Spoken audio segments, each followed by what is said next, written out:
Bonjour à tous, bienvenue dans ce nouvel épisode des Explorations fruitières. Aujourd'hui, nous allons parler de ce palmier qui nous donne ce fruit magnifique, le salak. Le salak que je vous présente aujourd'hui est le salak indonésien, Salaka salaka, qui appartient donc à la famille des palmacées.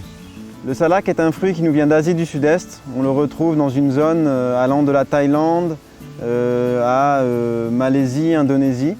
Il s'agit d'une introduction récente à La Réunion, puisqu'elle a dû y être introduite dans les années 70-80. C'est une espèce tropicale qu'on va donc acclimater de préférence sur le littoral de l'île, de l'ensemble de l'île, mais également jusqu'à une altitude de l'ordre de 350 à 400 mètres. Son autre particularité en termes d'acclimatation, c'est que c'est une espèce de sous-bois. Donc elle ne va pas apprécier un plein ensoleillement, mais nécessite d'être plantée à proximité d'autres gros arbres, de gros sujets, qui vont lui procurer une certaine ombre. Pour ce qui est de l'encombrement, vous pouvez voir qu'une touffe de salak, ça n'occupe pas un grand espace. Disons 2 mètres de circonférence suffisent pour pouvoir y implanter un plant de salak. Depuis la plantation, il faut compter un minimum de 4 ans pour avoir une première floraison et donc potentielle fructification. C'est une espèce dioïque qui fait donc des individus mâles et femelles qui sont séparés. Donc ici, c'est un sujet femelle qui porte donc les fruits, mais juste à côté, là, on a un spécimen mâle. Et ça nécessite donc l'intervention humaine pour l'étape de pollinisation. Donc on prélève les inflorescences mâles qui sont chargées de pollen quand elles sont en maturité, bien sûr, pour féconder les inflorescences femelles. Quand on plante un sujet issu de graines, en tout cas, on ne peut pas garantir le sexe de la plante. C'est pourquoi il est essentiel de planter plusieurs plants afin d'avoir à la fois des plants mâles et des plants femelles qui vous permettront d'intervenir et de faire cette fameuse pollinisation manuelle qui vous garantira donc une fructification. Pour ce qui est de sa saison de fructification, le salak fructifie en période d'été.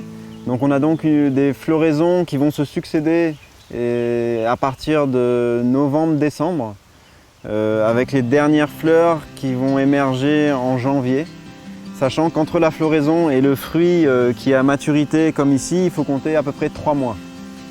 Ça donne donc lieu à de belles grappes de ce fruit qui est de forme bien caractéristique des palmacées. Donc c'est un fruit par ailleurs qui, de par ses écailles, lui a valu le nom aussi de fruit du cobra, ou snake fruit en anglais. Et effectivement, on a ce dessin des écailles qui rappelle un petit peu la peau de serpent.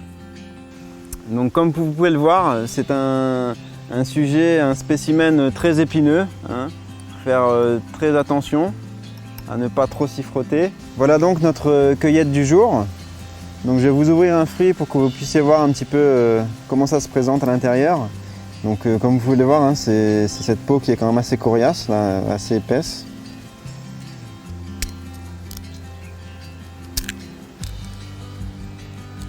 Et donc voilà, un fruit va compter de manière optimum, quand ça a été bien pollinisé, 3 gousses, 3 quartiers si on peut dire.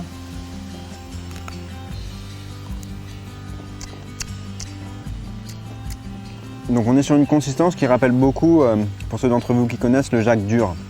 C'est croquant, à la fois juteux, c'est très fruité, très parfumé. On est sur des saveurs qui vont de l'ananas, moi j'y trouve même un petit goût de fraise, donc c'est un subtil mélange. Et c'est un fruit qui, de par sa consistance, est très nourrissant et très appréciable, vraiment très fruité, excellent à consommer. Imagine ça qu'il faut punir un grand monde. Chemin, Zéping, Roche, Piquet, Bayonne.